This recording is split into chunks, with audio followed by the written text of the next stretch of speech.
স্টেশনে এমনকি ভিখারি পর্যন্তকে ট্রেনে এবং রেলওয়ে স্টেশনে বসার অধিকার নেই, কারণ না।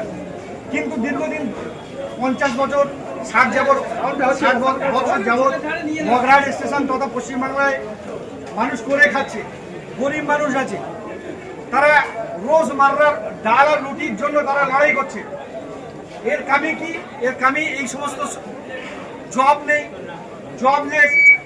ভারতবর্ষে নরেন্দ্র মোদী সরকার বলেছিল যে 2 কোটি চাকরি দেবো, সেই চাকরি নেই। আমাদের মুদ্রা হওয়া দরকার। এ দেশ আমাদেরকে চাকরি দিতে পারছে না, আমাদের মুদ্রা হওয়া দরকার। আমাদের কাছে অন্য কোনো অপশন নেই। রেলওয়ে স্টেশনে এসে ভিখারিদের মতো সামান্য একটা জিনিসপত্র নিয়ে বিক্রি করে খাওয়া ছাড়া আমাদের কোনো অপশন নেই। সেই জন্য আমরা ভারত সরকারের কাছে আবেদন জানাবো। করছি না, করবো না, এটা প্রশ্ন নয়। এবং আমরা ভারতের সংবিধানের সম্মান দেব, সম্মান দিয়ে আমরা আমাদের প্রচেষ্টাকে সামনে আগে বাড়াবো।